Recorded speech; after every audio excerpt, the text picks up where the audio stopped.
So these people who are de-churching, they're actually not leaving for the most part because they're angry or because they're hurt. There's some people like that, and that's what pastors tend to think of, because when those people leave our church, they're loud and it's often painful conversations that, they sit kind of largely in our mind. The average person leaving just kind of stops. They just get out of a habit. They just drift off from the church. And what's really encouraging is that these de-churched people, which make up about a quarter of America's population, by the way, these de-churched people are very open to coming back to church. They actually see and understand my life was better when I was walking with Jesus. I miss having times of worship, having rich community. They know what they're missing out on. They just need an invitation. They just need an on-ramp. And so that's why again, this is really basic stuff. Our number one way that we brought de-churched people back into our church are email devotionals. Hey, welcome to Season 3, Episode 20 of the Missional Marketing Podcast. My name is Bart Blair. I am the co-host of the show. And as always, it's my privilege to welcome you to this week's episode. Our goal with this podcast is to help your church grow by leveraging digital marketing and effective communications. And this week's episode is going to help you do just that. Regardless of what seat you sit in on the communications and marketing bus in your church, maybe you're a communications director, maybe you're part of the communications team, maybe you're a volunteer in your church helping out with social media and marketing, maybe you're the senior pastor or executive pastor, whatever your role is, you're going to learn a ton from this conversation that we're going to share with you today. Jason Hamrock, the CEO of Missional Marketing, he is my co-host on the show. And he and I recently sat down with a pastor and podcaster named Patrick Miller, who honestly just blew our minds with some amazing insight about how churches can create and leverage content, digital content online to reach more people online and to move them towards incarnational relationships so that they can discover Jesus and be discipled to be more like Jesus. It's a fantastic conversation. Patrick is the co-host of a podcast called Truth Over Tribe. His church is called The Crossing. It's a church in Missouri. We've linked to those in the show notes so you can check those out online. It's a fantastic conversation that I think you're really going to love. We could have probably talked to Patrick for 2 hours, 3 hours, 4 hours, continue to pick his brain and learn a ton from him. And I'm hoping that we're going to be able to have him back on the show sometime because he is a wealth of knowledge, experience, and information. Hopefully, you are finding this podcast to be helpful for you in your role in communications in your church. And if you are and you haven't yet subscribed to the podcast, we ask that you do that. Whatever your favorite podcasting platform is, please subscribe. And if you will, please leave us a rating and a review. You know the drill. That will help more people with the algorithms of the podcastosphere. It'll help more people find the podcast. And if you're watching on our YouTube channel, make sure that you not only subscribe, but that you also ring the bell so that you get notified of any new episodes that we drop. This is going to be our last episode in 2022. When Jason and I come back at the beginning of 2023, we're going to kick off the new year with some fantastic guests, some amazing topics that are going to help your church leverage digital marketing and effective communications for church growth and for more kingdom expansion in your community. So thanks again for tuning in. That's all I got. Here is Jason Hamrock, our CEO, and our conversation with pastor and podcaster Patrick Miller. Well, hey, Patrick, welcome to the podcast. How you doing today? Oh, I'm doing great. It's fantastic to be with you both. I think the work you guys are doing is so important for the kingdom in general in America and beyond. Well, likewise. And as our users are going to learn about you, it's pretty impressive on what you and your church are doing. And I'm really excited about this show. It really kind of speaks to the heart of missional marketing as to how we want to help people that don't know Jesus, that are de-churched or unchurched, get connected to a church in some kind of a digital fashion. Not the only way people get to connect to Jesus, but a big one. And so this conversation today is hopefully is going to be really beneficial to you, church, because what Patrick's doing, when things he's going to share, we love it. We love it. It's something we would prescribe to every church that you get serious about doing this. So let's start right there, Patrick. Tell us a little bit about who you are and what church you're at, and give us a little bit of your story. Well, let me share how I got into digital ministry. I mean, first of all, I didn't grow up in a Christian family. I became a Christian when I was in college. And so like a lot of people who became Christians in college, I ended up doing college ministry. It changed my life. I wanted to be a part of that and the lives of other college students. And after that, I started working primarily with people in their 20s. And this was kind of the mid 2010s. And I was reflecting, how do I reach more people in their 20s? How do I connect with them where they're at? I mean, this is really just incarnational. Jesus went where we are, and we need to go where other people are. And I knew that for people in their 20s, it was social media. They were living a lot of their life online. And so I began to develop strategies just to reach people in their 20s in our small local community. And as I did that, we started getting more people on our church team who were interested more broadly as a church. How do we use the internet to reach people for Jesus? And then the pandemic hit. And I think like a lot of people, that was kind of both the end and the beginning, because we really had to become agile as an institution. And we really changed how we staffed, how we resourced, so that we had a group of people who were dedicated to doing online ministry. And I've had the blessing and the opportunity to lead that team of people. And what we've done since we started that team in 2019 and really kicked it off with the pandemic in 2020 has really been, to be honest, it's blown my mind. It is far outstripped what we ever imagined we would accomplish. And maybe it just helps to put some hard numbers on that. We lost about 30% of our church, like a lot of churches during the pandemic. Those aren't people who were angry at us. They just fell out of the habit of going to church, and they walked away from Jesus in the process. And what we've had happen since is we've actually grown our church by an additional 40% since then. And a large portion of that has come through what I would describe as pretty basic, pretty easy to do inbound marketing, digital media, digital ministry, stuff that really anybody in any church could pull off. And that's been the on-ramp for people who previously de-churched or were unchurched. It's been the on-ramp for them to begin coming in person. And so it's been really exciting to watch and see. Okay, let's go a little deeper. When you just say, "Well, we started kind of doing this," what are you talking about? Because let's unpack that. Yeah, no, it's a great question. And, I could start with where we're at right now, and that would be one thing, but it's been a flywheel or a snowball, right? It's one of those things where the more you do, the easier it gets to do more things over time. Where we started in 2019 was with a podcast. We knew that there were people in our church who weren't familiar with their Bibles. They wanted to have a habit of having devotions in their daily walk with Jesus, but they didn't know how to do it. And so I started a podcast with one of our pastors called 10-Minute Bible Talks, where we did little 10-minute devotions, 2 a week. And it was mostly for our church. And I remember when we started, we said, okay, how many downloads do we need to get by the end of this year to think, gosh, this was worth it? And I think we said 1,000. We did not have a high mark of how many people we wanted to do this. And today that podcast is averaging something like 2 million downloads a year. I mean, so it is way outstripped. But what we realized in the midst of that was that podcasting was very much so a one-way conversation, and it didn't always create great on-ramps for people to come and be a part of the church. And so from that point, we really started focusing, again, not on anything super technical, but on email marketing. We completely changed how we did our church newsletter. It used to be kind of that classic event list, like come here and here's the 8 events happening at the church this week. And we looked at open rates, we looked at click-through rates, and they were abysmal, like 2% open rate and a fraction of a percent of click-through rates. No one was doing it. And so we said, let's scrap it, which was hard. I mean, it's hard politically. I'm not using politics in a bad way, but it's hard politically in a church if you're going to go to ministries who think that this newsletter is the way that people hear about their events. And the reality is it's not. And we had the numbers to show it, to say, hey, just so you know, I mean, 100 people look at this and almost no one clicks it. So this isn't helping you. And we changed it to a content-oriented newsletter that was highlighting every week just one piece of content that was going to help people grow in their walk with Jesus. But the next step was that content, it was housed on our blog. Those blog posts pointed to in-person events. So, we would have a blog post about the importance of Christian community that would then invite people to come and be a part of our small group sneak peek. And what happened over the next 3 years, our blog and that newsletter have become the primary lead generator for in-person activity. And so this newsletter, which no one used to read and no one used to engage with, and no one it's now actually become the primary generator of in-person activity in our church. And so, of course, now people are thrilled by it. They love it. This is amazing. I'm so glad we have this newsletter, but it was a hard road to get there. Yeah, you started with, you scrapped it. right? That's hard to try and convince the ministries why we're doing this. But you started with going, let's get rid of that and just start with content that people can absorb, something that's going to help them in their walk. And that turned into more leads of people showing up to other events because they wanted more of that.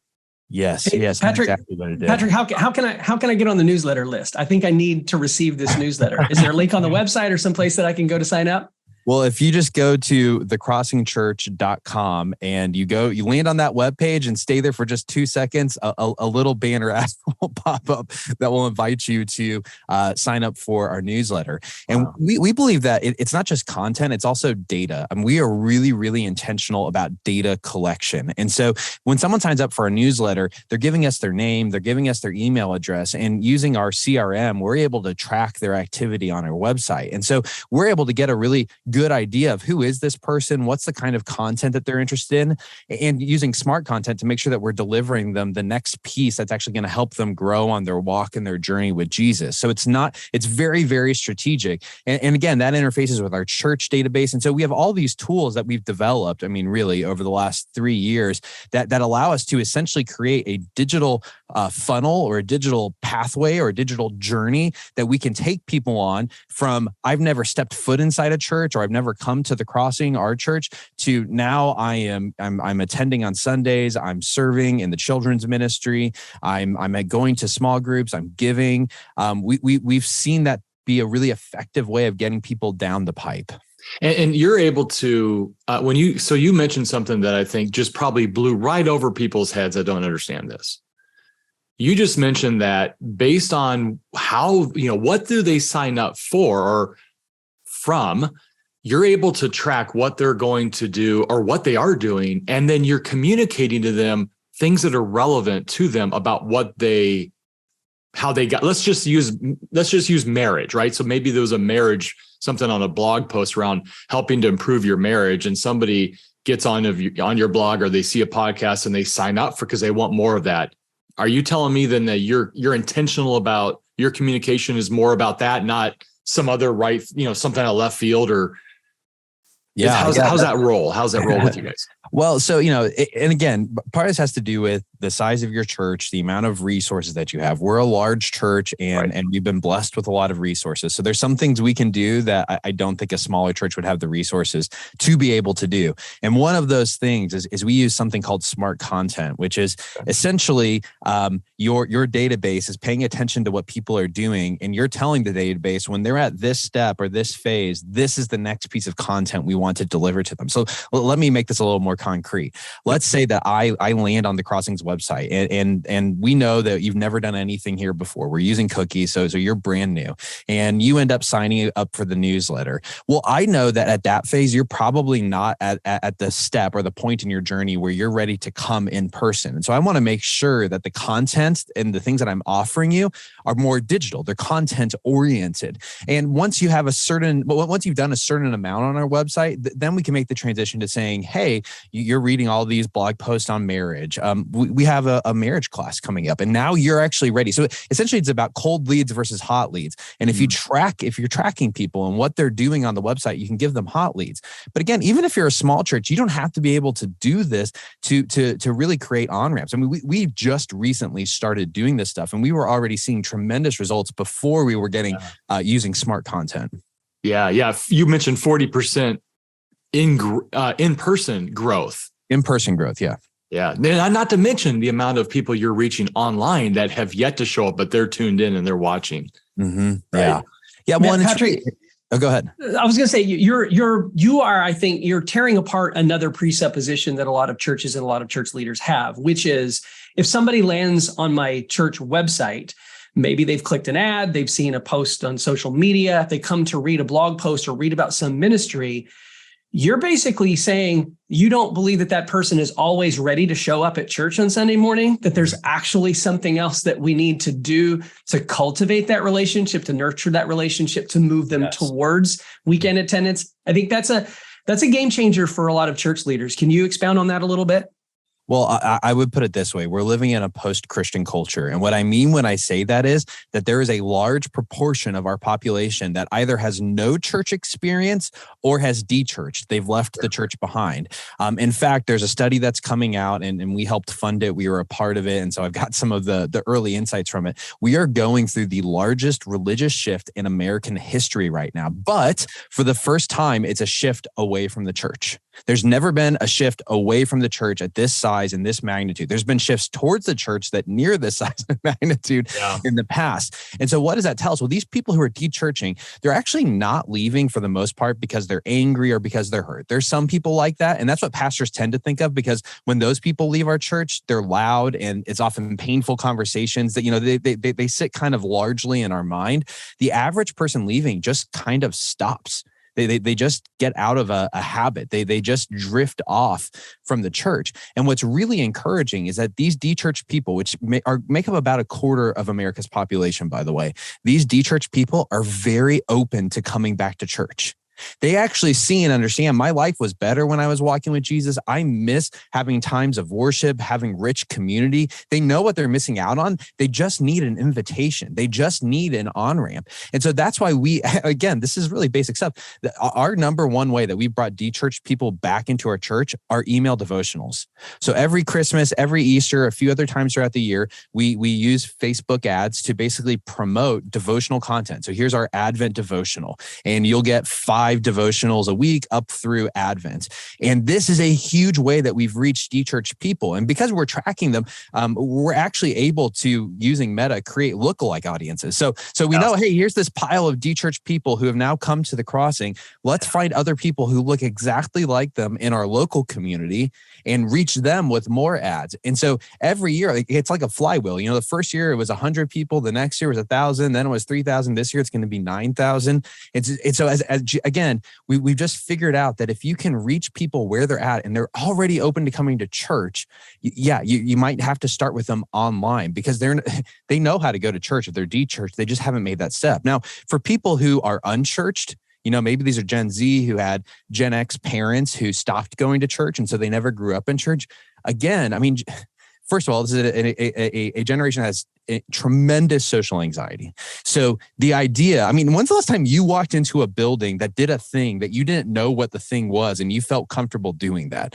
For most of us, it's like years ago or a decade ago. We can't remember the last time. And so we have to help warm them up to the experience. And now, it's not just digital. This happens through relationships. This happens through friendships. But think about the blessing you give your church when you're creating boatloads of content so that they can text this blog to a friend who never goes to church and says, hey, I know you're battling anxiety right now. And, I know you're not really a person of faith, but this article really helped me with my anxiety. I'd love it if you'd read it and we could talk about it sometime. If you can resource your church with digital content, that's going to draw those people in. Do you guys take it a step further? So we're kind of talking about a funnel.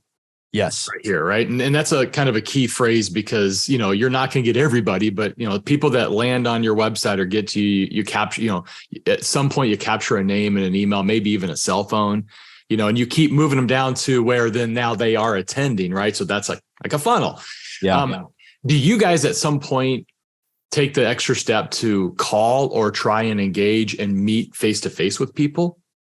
I think one of the beauties of doing digital marketing and digital ministry inside of a church is that you should, I hope, have people on your staff who are very much so handling the in-person aspect. And so we're always looking, what's the point at which we kind of hand people off from the online experience to the in-person experience? And I like to say that people vote with their feet. They're going to tell you when they're ready. It's going to be signing up for something. It's going to be showing up at something. So we're not trying to be pushy or aggressive about things. You brought up cell phones. So this is an interesting example. Typically, we don't collect cell phone numbers because that dramatically reduced the amount of people who were willing to fill out forms. So we were getting zero content instead of a little less. Zero contact information versus a little less, which would just be name and email. But this is a cool story. Our college ministry, they went on campus and they did this free promotion thing where I think they were giving away Chick-fil-A sandwiches, something like that. And to get it, people had to give their name, their email, and their cell phone number. number. And then they used texting to invite these college students, who were a lot of them freshmen, to come and be a part of the first few meetings of the college ministry. And these were by far the largest meetings our college ministry had experienced ever, period. I mean, we're talking about somewhere between 400 and 500 college students coming to check this out. And a lot of them stuck around, right? Because once they voted with their feet, they had a team of people who were there ready to welcome others, to say, hey, come sit with me, to build relationships. And so it's really a partnership between the in-person team that's building out systems to make sure people are cared for, and the digital team that's making sure they're creating on-ramps so that people can go from online to in person. Oh, I love that. I love that on-ramp just picture, right? And I think most churches don't quite have that. It's still too fuzzy in their head. They think if they just throw their sermon up on YouTube, we're going to get a bunch of people walking through our doors. It's like, well, that's good. I'm glad you did that, but there's a whole lot more other steps. So you mentioned that I was just going through the numbers a little bit, and 365 plus podcast episodes, 100 plus blog posts, 100 plus newsletters, over 100 different videos. Now, you didn't do this overnight. You said you've been doing this for 3 years. So what would be your advice to a church that goes, we've dabbled in it, but we never got serious about it? Like, what caused you guys to go, yeah, we're going to not only get serious about this with a bunch of money and a bunch of talent, we're going to get a new space. Like, what kind of advice would you give to a church that's going, yeah, how do we get into this? Well, maybe let me talk to the one person in the church who says we need to do this. Okay. And everybody else is like, gosh, that sounds great, but that's not that important. We can figure that out later. And to that one person, I would just say this: the proof is always in the pudding. And so if you can start small and show measurable, quantifiable results to the people who are in charge, that's going to be the thing that changes their mind. The goal isn't to say, oh, I heard this church and they're releasing one podcast every day, essentially, and now we've got to do that. Well, that would be absurd. That is not where we started. I already said we started with one podcast 2 times a week, and that might even be too much. Here's what I would say to that person. The first thing is this. We were talking about putting sermons on the internet or live streams. This might be an unpopular view. I do not think that Sunday-centric content or live streams are really the heart of digital ministry or even church marketing. I understand the appeal because you've got a pastor who is creating content essentially every Sunday morning. So why not pull from it? But my whole thing is, and this is just our church's mentality, we're not trying to turn our pastors into celebrities. We're not trying to make everything about the pastor. We aren't Luke Skywalker. We're Obi-Wan Kenobi. Okay. So our job is to come alongside people out in the community and be a guide, be a mentor, and help them along. And I think the best way to do that is give them content that's actually native to whatever platform they're on and is actually engaging the questions or the problems that they're facing. And while sermons are great, they're never native. And they often, because they have to speak to a lot of people, they're not niche or targeted enough to speak to very specific needs on a consistent basis. So what I would say to this person is just start here. What's one big need that you see in your church? Maybe your church is having a huge amount of mental health issues, or maybe your church has a deficit of biblical knowledge, or maybe your church is really interested in prayer and spiritual disciplines, but no one seems to know how to lead it. What's a problem that you hear people consistently talking about in your church? And once you have the problem, you can create a target persona around it, like an imaginary person. And you say, okay, for this imaginary person I've created, what's the content that's going to help them in their walk with Jesus? Maybe it's a podcast. Maybe it's a blog. I wouldn't recommend doing video simply because it takes a lot of work. And so those two are a little easier to get started on, podcasting and blogging. Yeah. And then I would recommend you come up with a test idea. You record a few episodes, you send out those episodes to people to get feedback, use that feedback to improve it, and then you actually launch it. And once you launch, this is the key: consistency. I know so many churches that they get a podcast or a blog started and they run for a month and then it just kind of falls off the wayside. This is a flywheel. Your first month is you're pushing this really heavy rock and you can barely get it to go. But the longer you push it, the more momentum that rock gets, the easier it is to push. And so you have to really commit yourself, at least for a year, saying for a year, I'm going to release one podcast every week, come what may. I'm going to be like the U.S. Postal Service. It doesn't matter if it's rain, it doesn't matter if it's snow. This podcast is showing up and set a benchmark. Like if we can hit this number of downloads and in a year, this made it worth the resources that we put in. Give yourself that year, see if you hit your benchmark. If you didn't, okay, drop it. It wasn't the right thing for your church. But my guess is you will not only hit your benchmark unless you were, outrageously ambitious, you'll probably supersede it. Hey, Bart Blair here. I'm the producer of Missional Marketing's Church Growth Interviews podcast. Thanks so much for tuning in. At Missional Marketing, we're passionate about helping churches reach more people for Jesus online. And one of the ways that we do that is by helping churches acquire more new visitors to their website utilizing the Google Ad Grant. Google offers qualifying nonprofits, including churches, up to $10,000 a month in advertising. That means that you, as a church, could be using Google as one of your primary digital outreach strategies to communicate the gospel and reach more people in your community. If you'd like to learn more, visit our website at missionalmarketing.com and click the link at the top of the page that says Google Grants. We'd love an opportunity to partner with you in your mission to build God's kingdom here on earth. Well, thanks again for listening to our podcast. And now back to the show. What has been so this is just kind of a personal question. What's been the topic or the felt need that you feel like was the most impactful? Oh, I mean, we've hit so many, and so it's hard for me to pick one because they've all been impactful in their own ways. One thing I think a lot of churches could start, even with a pastor in combination with a communications person, is just biblical literacy. I think the average pastor wants people in their church to spend more time in the Bible. Steal our idea. Start a little once a week podcast where you do a 10-minute devotion on a Bible passage and tell people in your church about it. And again, I think you'll be surprised how many people download it, how many of them are going to listen to it while they're doing the dishes or they're on a run or they're on their commute. They're going to engage with it. And all of a sudden you'll realize I've just become a parish pastor. Like back in the old days when a pastor could walk around to people's workplaces and houses and check in on them. Well, now you're doing that digitally. You're becoming a part of their life in between Sundays. You're reclaiming some of the time from whether it's CNN or Fox News or Facebook or whatever it is they're on. You're reclaiming some of that for Jesus. And so that would be a major one that I think almost all churches could do. People want to spend more time in their Bible. They need guidance, and pastors have the ability to do that. So let me ask you this, because so we just met. I've not talked to Patrick before, so full disclosure, I haven't listened to any of your podcasts yet.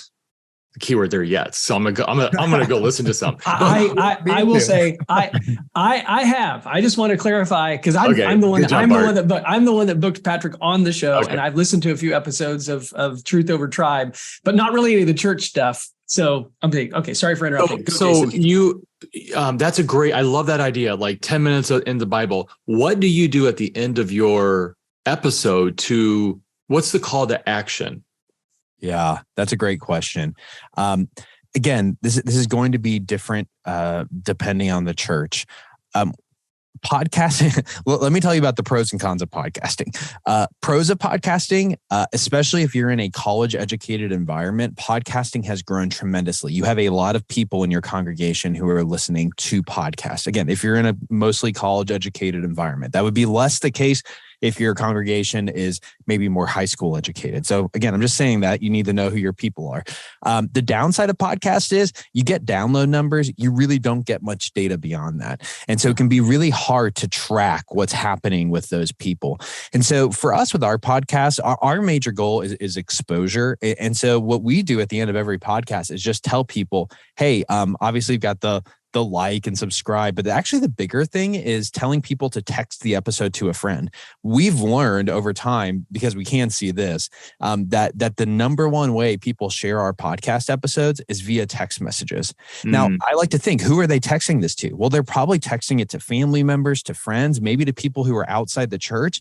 Yeah. Isn't that exactly what you want? Isn't that exactly the way that you're going to reach people and pull them in? If Joe, who's listening to 10-minute Bible talks, sends it off to John in his office, who doesn't really go to church, but is kind of interested in some Jesus stuff, maybe, well, that might be the way. John says, oh, that was a great episode. I've started listening to this. And he says, well, those people, they're actually the pastors of my church. You should come to church sometime and see what it's like. So it's easy to imagine the on-ramp there with podcasting. So that's why I say texting is usually the emphasis I would want to put in the foreground. Are you tracking when somebody does text that? And how do you do that? Yeah. Well, so again, this is the weakness of podcasts. Podcasts, because they exist on so many different platforms and every platform collects data in a different way, you really don't have a lot of access to information around what's happening. Thankfully, Spotify does track how people share your episodes. So that's where I'm getting this texting thing from, is at the end of the year, Spotify will give you a readout on, hey, here's the ways that people shared your content. And again, texting on all of our podcasts came up as the number one, well over 50% of shares came from texting. Love it. I love it. Yeah. You know, we've talked with our audience in the past about podcasting. We had Jeff Cady, who hosts a podcast called 200 Churches, on our podcast to talk about how pastors can use the platform of podcasting to engage with their church, to engage with their community. I know that for a lot of pastors, just the idea of getting started is pretty intimidating. And I appreciate what you said there about the consistency. You know, Jason and I will tell you, we just last week, at the time that we're recording this, we just dropped our 100th episode. And to think that we've stuck through this for 100 episodes we celebrated. It was pretty monumental. The reality is not every episode was great. You know, some of them we walked away from and went, wow, that person was amazing. Can't wait to get them back on the show. And others were sort of like, well, we've got an episode that, you know, is in the can. Like, I'm sure you've experienced some of the same thing. Yeah. Like a sermon. Yeah, exactly. You're not killing it 52 weeks a year. What counsel, advice, encouragement would you have for a pastor or a church leadership team to help them even just get started from? Obviously, you've given us an idea about content, some biblical literacy stuff. From a technical, practical standpoint, what does that look like to get started on a podcast? And I want to throw one more in there. Do you plan for the future? Yeah. So let me start with the first question. And I'll say this, again, depending on your church size and your schedule, I know a lot of pastors already feel like they have a job that takes up 120% of their time. And so when I come in saying, oh, just go do a podcast, you got plenty of time. They're like, oh, sure. Yeah, right. Okay. And so for some of you, what I am suggesting is maybe you need to say no to some things. Pastors have really weak no muscles. We need to strengthen them, because when you say yes to everything, you end up saying no to the important things. On the other side, I will say this, it doesn't have to be you. I believe in the priesthood of all believers. God has given you a body. He's put the people in your congregation already who he might want to be the ones who are running this podcast. Our podcasts are not all run by pastors. They're not all run by staff members. We've helped equip people inside of our church to do and to lead these podcasts. And so it might not be you. So the first thing I'm going to say is if you can't do it, maybe it's someone on your staff, or maybe it's a member of your church, who's someone who you could equip to do this thing. On a technical level, I'll just say this, podcasting is super easy. It is actually, it sounds really hard. And I've got some Twitter threads, and I maybe can send them to you, you can share them. Literally all you have to do is buy a microphone and buy a little device that records things on that microphone, and then you just upload it into a podcast server. It's incredibly simple to get out the gate with this stuff. If you're able to use Dropbox, you're able to do a podcast. I mean, this stuff is not really technical, so don't get overwhelmed by that. What I always tell people is, if you can just set aside $1,500, you can spend about $800 to $1,000 of that buying nice equipment that makes all this very, very easy. You can spend $100 of that on your podcast server, just making sure that it's going to all the right places. And then you can dedicate $400 of it to do stuff like advertising if you have the bandwidth to do that little bit. This is not an expensive project. This is not even a super time-consuming project if you're able to structure it correctly. And then do you guys, like, when you think about what you're going to talk about, do you guys plan out in advance, or is it more like every week we just kind of figure out what we're going to do? Yeah, I think both options are live options, depending on how you organize your life and your schedule. We are a very systematic team, and so we plan out pretty far into the future. So with our digital content in general at the church, we call them sprints, but little 6-week long campaigns. And we plan out all the content that's going to come out in that campaign. And inside of that campaign, it's usually thematic. We have a topic that we're exploring. There's also always a really clear goal that we're setting. So it might be, we want to add an additional 1,000 newsletter subscribers, or we want to promote this podcast that we have. There's always a goal that we're trying to do. And there's always a target audience for each campaign. Who's the kind of person that we're trying to reach with this content? And so we plan those out pretty well in advance. But that's not the only way to do it. I mean, with our podcast, we have some like 10-minute Bible talks. It's planned all the way through the next year. We know what we're doing in 2023. But with stuff like Truth Over Tribe, we're more like, 6 weeks ahead of time. So, again, it just depends on the kind of content that you're doing, what you want to create, and how much planning you want to do. Yeah. And here's a nugget for you, church. I mean, my guess is, I sure hope this happens for you, that your lead pastor plans out his sermon series, at least a few months, if not 6 months, hopefully the whole year. But you know how that is. Your podcast episodes could just tailor those, so you don't have to really make it too difficult. You just kind of follow in the footsteps of what leadership's doing in terms of what they're going to be preaching on. One idea I've seen from churches is a midweek podcast that goes deeper into whatever was discussed in the sermon. So on one level, it's assuming that you've heard the sermon, but every pastor I know writes 4,000 words for their sermon, and then only ends up saying 2,500 words. Well, don't throw away that bit that you cut out that you really loved. Keep it, and you can do a midweek podcast based on that. It could just be you talking solo. Hey, here's the 3 things I wish I could have said on Sunday. Yeah. Or it could be you with a staff member talking about, hey, how do we apply this particularly thorny, obstacle that I laid out in this week's sermon? There's a lot of different things you can do, but a midweek podcast that's kind of a part of your Sunday morning experience, in the sense that it's going deeper in the sermon, is a great way to, again, start up something. Jason's home church, your home church actually does that, Jason. He's at Sun Valley in the Phoenix area, and their pastors actually have a midweek podcast that goes deeper into the content that was preached on Sunday. I don't watch the sermons on Sunday, and I don't attend the church because I live in the Dallas area, but I actually subscribe and listen to the podcast, because the content alone, just in the conversations that they have about the sermon that they preached on Sunday, I always find to be, super beneficial, super helpful. I'm sure that there are some bullet points and some things that they're working through when they do those conversations about the sermon. But the reality is, it's just a conversation about the sermon that was already preached, and just going, picking up some stuff that maybe hit the cutting room floor, and, kind of taking it to another level. So I appreciate that. Let me ask you a question, Jason. I know you had another question, because we have a million for Patrick. Sorry, Patrick.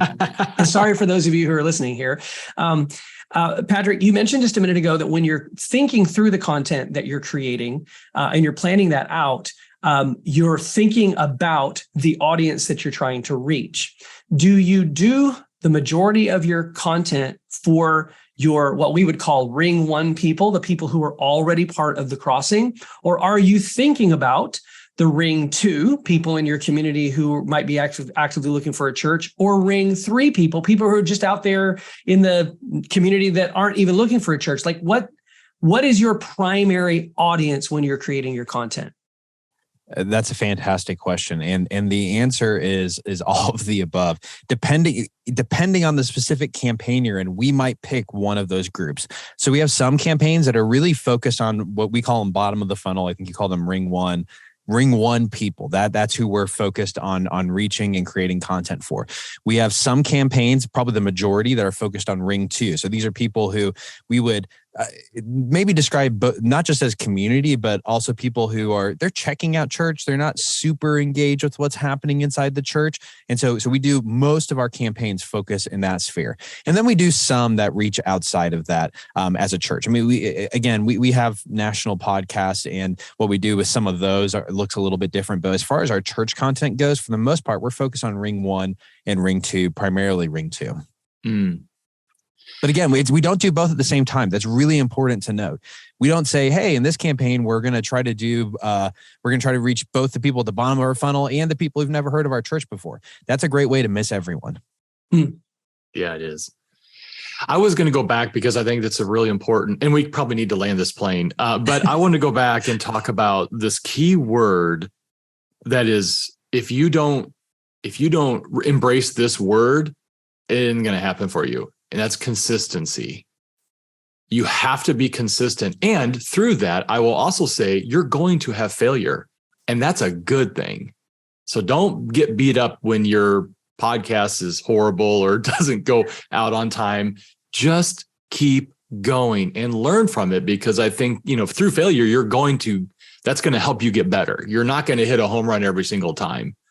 And I think that's what you guys, Patrick, that's what you're telling us, that you've learned that along the way, is consistency and kind of just figuring it out as you go along. You've been doing this for years now, and you just didn't wake up one day and get to this point. It took a long time, but it was well worth it. Yeah. First of all, we've had tons of failures. And one of the beauties of the internet is that, well, yes, it kind of lasts forever. It doesn't stay on people's radar forever.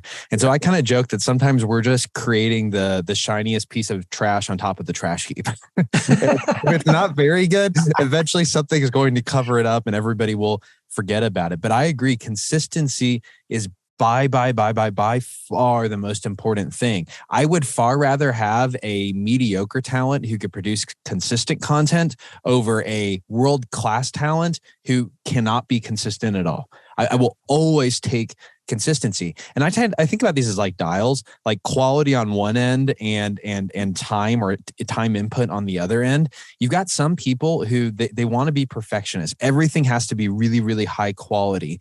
And if that's you, you're going to have a really hard time with digital content, because we really have to dial down. We need quantity and consistency. Now, again, one of our cultural values at our church is excellence. So I don't think our podcasts are crap. We aren't just putting trash out there. I'm kind of joking when I use those phrases.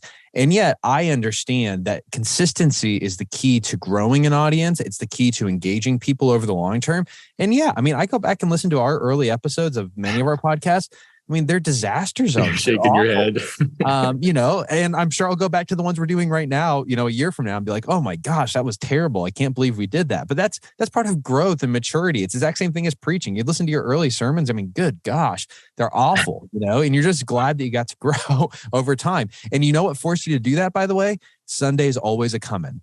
And so if you can get that podcast released on Wednesday's always a coming too. Make it a part of your life and you'll see that transformation happen. So I go back and listen to some of the first sermons that I preached when I started preaching on a regular basis. And I can't believe that people stayed in the room. And then they came back the next Sunday. So, one of my favorite John Maxwell-isms of all time is that content compounds. And so if you're creating podcast content, you're creating good digital content through blogs, however you're creating, whether it's YouTube content, whatever it is that you're creating, that consistency gives you credibility because people see that you're serious about what you're doing. And the other, I guess this is more of a Carey Nieuwhof thing. I think it was Carey Nieuwhof that I heard say this years ago, and it's something that's stuck with me. And that is, before you hit the button send, or before you hit the button publish, or whatever it is whatever button you're about to push, always ask yourself the question: is what I'm doing going to add value to the person who's going to receive it? We're not creating content for the sake of creating content. We're not sending an email for the sake of sending an email. I think, boy, rewinding all the way back to the very beginning of our conversation, Patrick, and you talked about the way that you guys repurposed your electronic newsletter, your weekly newsletter. I think that is a missed opportunity for so many churches, because they don't ask themselves the question: is what I'm sending adding value, or am I merely giving people a calendar of events? And I think that that's a really good question that a lot of churches need to be asking themselves. Yeah. Okay. There was a pause and everybody kind of went, yeah. So Jason, let us land this plane. You had a great, what I would call a parting shot just a moment there, Jason, but if you have anything else that you want to add before we wrap things up, go ahead. Yeah, I think one other thing that we kind of skimmed over, and that is when you start your podcast, church, be consistent and use your own people. You got to communicate and promote your podcast to your own people to kind of get that boulder moving down the hill a little bit. And so for the first several months, this was Patrick's advice: consistently remind your people that the podcast is there, encouraging them to listen and subscribe and share. So utilize your own people. You got I call them the marketing minions sitting in your seats. Use them for your podcast growth. Yeah, we're really intentional because, again, I think we're running 6 podcasts now. Every time we've launched a podcast, we've been very intentional about making sure that people in the pews, we don't have actual pews, but in the pews, will hear about it and will know what it is, but also using our digital marketing to reach people online and share about it there. And I think this is also just a church culture thing. If your church doesn't, a lot of Christians, they're happy to share the latest thing from Tucker Carlson. They're happy to share the latest thing from Tim Keller. They're happy to share whoever they're into, whatever it is they're watching, they'll share it. But they feel no sense of calling to share what's happening in their churches because they don't see it as a ministry. They're just out there self-expressing. Here's the stuff that I like. And so I would also say, if you're going to start a podcast, maybe not right when you start it because it'll look really self-serving, but at some point, even in your sermons, there's a place to tell people, hey, you have a ministry to others online. And one of the ways that you can serve people in our community is by sharing the content that we have here. And this isn't me being self-serving and saying that. It's because when people see it on your social media feed or when you text it to them, that's going to become a doorway for you to have a spiritual conversation. It's going to become a doorway for you to invite people from your office to come and be a part of church. And it's a doorway because it's a really low step, right? You're not starting with come to church. You're starting with listen to this podcast, read this blog post. Let's grab lunch and talk about this. You're starting in relationship with digital content and then moving towards the bigger step of, hey, let's worship together. Yeah. Absolute gold. Patrick, thank you so much for hanging out with us. It has been a real privilege to get to know you. And for those that are listening or watching who might want to experience what the family or the folks at the Crossing are experiencing with some of this digital content, or they want to learn more about what you're doing, is there a central hub or is there a logical place for them to go and check that out? Yeah, we've created content in such a way that a lot of this operates behind the scenes. So you're not going to necessarily realize it or see it, but you can go to our website, www.thecrossingchurch.com, and you can see some of the stuff we're doing there. If you want to engage with me, Twitter's my preferred social media. I do try to limit my social media despite being a digital ministry person. So I'd love to talk with you there. My handle is Patrick K Miller _. And another person I would recommend you follow is the guy who's kind of the director and operator of all of our systems. 90% of what I just said is him making a lot of this stuff really work. And his name's Anthony Alphin, and he's just at Anthony Alphin, ALPHIN. And he talks a lot about these topics on Twitter as well. So again, I just recommend following us. Send us a DM. We're very responsive. We'd love to connect with you. We don't have a special sauce. We'll give everybody the recipe. We just want to see churches reach people in their communities digitally. That's all we care about.